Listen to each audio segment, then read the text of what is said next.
So ito mga bossing, yung unit namin na to is Howo 371. Pero hindi umiilaw to, tingnan nyo. So ayan. Sa Howo mga bossing, kapag binukas mo yung pinto, automatic na iilaw to. Yan. Pero yung kabilang side lang ang meron. So try nating troubleshoot ito guys. Ayan o.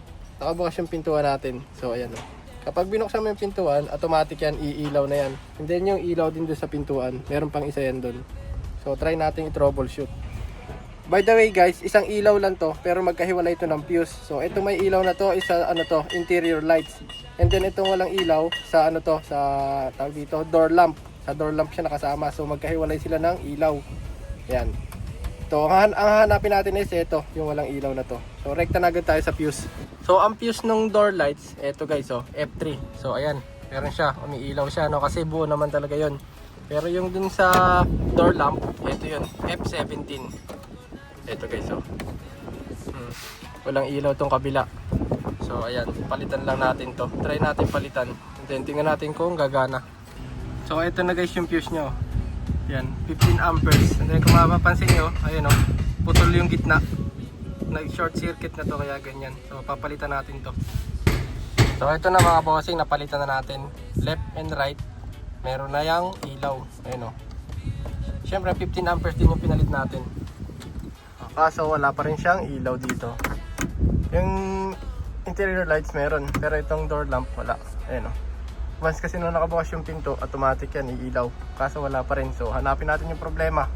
Pwede din natin i-check sa baterya to guys kung buo ba to. Ayun dapat kasi pag pinanyan, iilaw sana to kapag nakabukas nga yung pinto. Kaso imposible naman na pundi to. Kasi 4 na piraso yan guys Isa, dalawa, tatlo, 4. So ito pa yung isa. Kaso lahat yan walang ilaw. So imposible naman pundido lahat yan sabay-sabay, di ba? Okay naman yung fuse. So hanapin natin. May switch kasi to guys dito sa may pintuan. Yan, meron dito yan. So pagbukas ng pinto, aangat siya. So saka siya mag-engage. Kaso wala try natin yung switch. Ito pala yung salarin mga bossing Putol yung switch nyo. Kaya hindi nga talaga iilaw. So ayan So ito, isang lang yan guys isang Phillips screw lang yan, tapos matatanggal na. Ayun. Kaya pala wala siyang ilaw, wala siyang connection. Hindi nga talaga iilaw to. So kailangan nating tanggalin to para makuha natin yung doon, yung switch niya o yung linya. So ito na yung connection yan guys. Dito yan nakapasok sa ilalim na to. Kaso ang ginawa nila dito is binalutan to ng tape. Kasi siguro dahil nga sira to. So kapag nakasaksak nga naman yan dito, nakailaw lang siya. Kaya kahit isara yung pinto, nakailaw pa rin dahil sira nga ito. Kaya ang ginawa nila, binalutan na lang to. So ayan. So kapag pinagdikit ng dalawa na to, iilaw yan panigurado. So ayan umilaw. So tatanggalin ko. So nawala, di ba? So ito lang ang problema niyan guys. Ito lang ang kailangan palitan diyan. Ito, sira na kasi So ito na yung bago mga bossing Ayan nakasalpak na yan. And then kung makikita nyo dito, nakailaw na yung ilaw natin.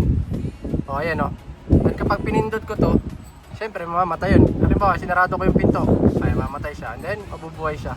Ayan diba? Gumagana na. So ang naging problema lang is yung switch nya. Ayan And then dito, syempre, umiilaw na rin yan. Okay. Kita nyo ba guys? Baba natin yung exposure. Ayan So ganun lang kasimple guys. Kung hindi sa fuse, syempre sa linya. Kung hindi sa linya, yung switch. Kung hindi yung switch, malamang din yung ilaw mismo. Pero buo naman, then ang naging problema lang is yung switch nya. So ayan, umiilaw na siya guys.